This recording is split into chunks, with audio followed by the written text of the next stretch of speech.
আসসালামু আলাইকুম। কেমন আছেন সবাই? আশা করছি সবাই ভালো আছেন। আলহামদুলিল্লাহ আমরা ভালো আছি। তো এখানে দেখতে পাচ্ছেন এক চুলায় আলু দিয়ে করলা ভাজি করে নিচ্ছি। আর পাশের চুলায় হচ্ছে তেল গরম করে নিয়েছি, দিয়েছি হচ্ছে গরম মশলাগুলা, আর দিয়ে দিয়েছি বাটা মশলা। এখন দিয়ে দিচ্ছি পরিমাণ মতো গুঁড়া মশলা আর স্বাদ মতো লবণ। তো সব কিছু দেওয়া হয়ে গেছে। এখন খুব ভালো করে মশলাটা ভাজা ভাজা করে কষিয়ে নিতে হবে।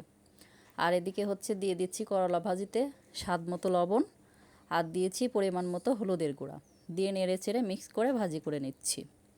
আর এদিকে হচ্ছে মশলাটা কষানো হয়ে গেছে, উপর দিয়ে তেল উঠে গেছে।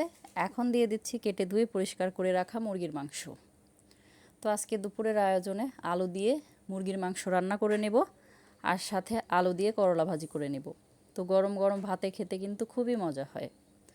আর এদিকে হচ্ছে করলা ভাজিটা কিন্তু নেড়ে চেড়ে অনেকটা সময় নিয়ে একটু ভাজা ভাজা করে নিচ্ছি। আর এদিকে হচ্ছে মুরগির মাংসটা কষানো হয়ে গেছে। এই পর্যায়ে এসে দিয়ে দিচ্ছি কেটে ধুয়ে পরিষ্কার করে রাখা আলু। আলু দিয়েও খুব ভালো করে কষিয়ে নিতে হবে।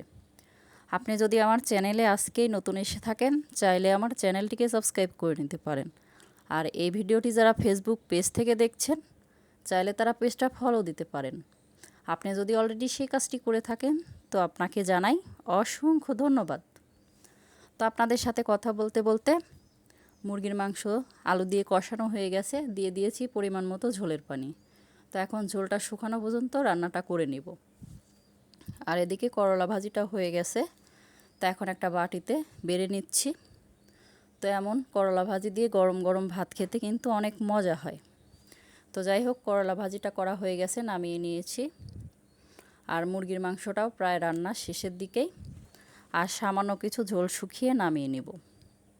তো লাস্ট পর্যায়ে দিয়েছিলাম তেলে রাখা জিরার গুঁড়া। তো লাস্ট পর্যায়ে দিলে খেতে অনেক মজা হয়। তো যাই হোক, রান্নাটা হয়ে গেছে, এখন চুলার জালটা অফ করে নিচ্ছি। তো দুপুরে রান্না করেছিলাম আলু দিয়ে মুরগির মাংস, আর হচ্ছে আলু দিয়ে করলা ভাজি। তো সবাই ভালো থাকবেন, সুস্থ থাকবেন। আল্লাহ হাফেজ। আসসালামু আলাইকুম।